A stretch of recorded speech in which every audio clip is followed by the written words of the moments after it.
हम अहले फज़्ल का एहतराम करती हूँ, हम अहले फज़्ल का एहतराम करती हूँ। मेरा वसूल है कि पहले सलाम करती हूँ। अस्सलामु अलैकुम रहमतुल्लाहि ताला बरकातहू।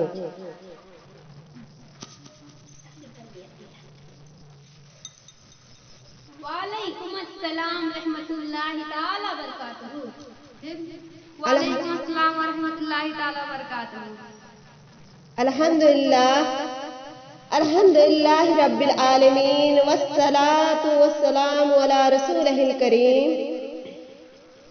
अम्मा बाद फ़ऊज़ु बिल्लाहि मिनश शैतानिर रजीम। बिस्मिल्लाहिर रहमानिर रहीम। वलनबलुवन्नकुम बिश्शैइन मिन खौफ़ि वल जूइ व नक़्सिन मिनल अमवालि वल अनफुसि वस्समरात व बशिरिस साबिरीन। और जरूर हम तुम्हें आजमाएंगे कुछ डर और भूख से, और कुछ मालों और जानों और फूलों की कमी से, और खुशखबरी सुना उन सब्र वालों को। अल्लाह तबारक व तआला जिसको जितना करीब करना चाहता है उसको उतने ही अहम आजमाइश में डालता है। इम्तिहानात का सिलसिला हजरत आदम अलैहिस्सलाम से शुरू हुआ और हमेशा चलता रहा। हर मुहीब को आजमाइशों से दो चार होना पड़ा, अलबत्ता तरीक़े जुदा जुदा रहे। यूं तो कुर्बानियाँ बहुतों ने दी है, मगर जैसी कुर्बानी इब्ने रसूल सल्लल्लाहु ताला अलैहि वसल्लम हजरत सैयदना इमाम हुसैन रज़ियल्लाहु ताला अन्हो करबला की धरती पर पेश की है, तारीख ऐसी मिसाल पेश करने से कासिर है।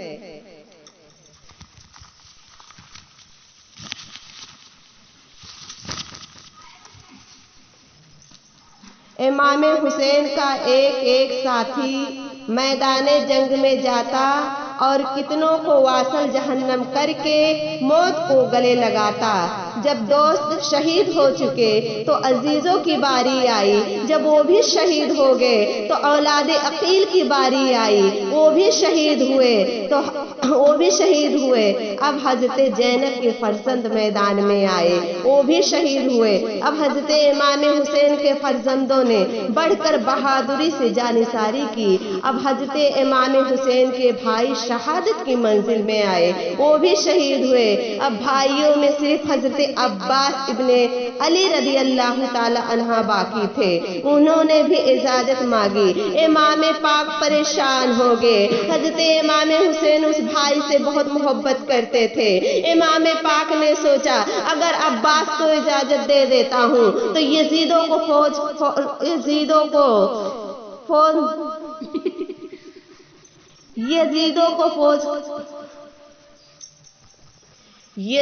को रोंद कर रख देंगे और मेरा मकसद अधूरा रह जाएगा, क्योंकि हजरत अब्बास पैदा ही इसीलिए हुए थे कि करबला में हजरत इमाम हुसैन के काम आए। इतने में हजरत इमाम हुसैन की 5 साला बच्ची दौड़ती हुई आई और कहा, बाबा प्यास से गले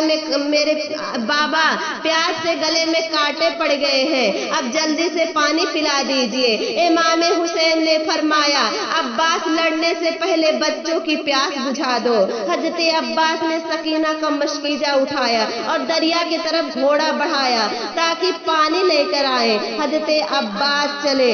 इमाम पाक ने फरमाया, अब्बास जाने से पहले एक बात सुन लो, खबरदार तलवार न चलाना, तुम पर कसम है नाना जान की। इमाम पाक जानते थे कि अगर हजरत अब्बास की तलवार उठ गई तो एक शख्स भी बचकर नहीं जा सकता। हजरत अब्बास दुश्मन के लश्कर के करीब आए और फरमाया, ऐ दुश्मनों, ऐ बने हाशिम के कत्ल करने वालों, ये नहर का पानी जो मौजे मार रहा है और इमाम पाक के बच्चे तड़ रहे हैं, जिसकी माँ ने दूध पिलाया है वो मुझे रोक ले। ये कहकर आपने घोड़ा को दरिया की तरफ डाल दिया और फरमाया कि ऐ घोड़ा, तू भी कई दिन का प्यासा है, पानी तो पी ले। मगर घोड़े ने पानी से मुंह फेर लिया और कहा, मेरे आका, जब तक हज़रत सकीना तक पानी नहीं पहुंचेगा मैं हरगिज नहीं पी सकता।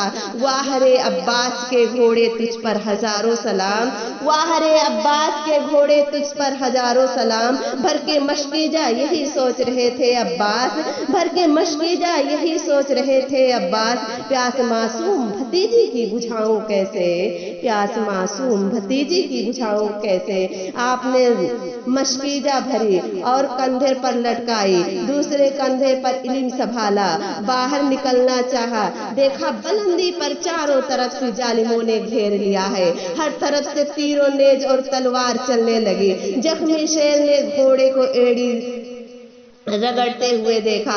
ऐ मेरे वफादार घोड़े, पहुंचा दे किसी तरह सकीना का मशकीजा खेमे तक। मगर आह प्यासा घोड़ा खुद भी जख्म खाता हुआ बुलंदी पर अपने सवार को ले ही आया। मेरा दिल कहता है कि पहुंचते पहुंचते सवारी और सवार दोनों के जिस्म छलनी हो चुके थे। इंसान तन्हा हो फिर नशीब में हो, बुलंदी पर दुश्मन हो, सोचिए किस कदर मजबूरी का आलम था। आप आगे बढ़ी रहे थे कि पीछे से एक तलवार चमकती हुई दाहिने हाथ कट कर गिरा। उसी बीच में एक तलवार दूसरी तरफ से लहराती हुई दूसरा हाथ भी कलम हो गया। सकीना का मशकीजा दांतों से दबा लेते हैं। अब भी आगे वफादार बढ़ ही रहा था कि इतने में एक तीर आकर मशकीजा में लगा। मशकीजा छेद गया और सकीना का सारा पानी बह गया। आप घोड़े से लड़खड़ा कर जमीन की तरफ आ गए। कहा, जमीन के तरफ चले, हाथ जमीन पर रख देते हैं। अब जो जमीन पर गिरे तो मुंह के बल गिरे। आवाज आई,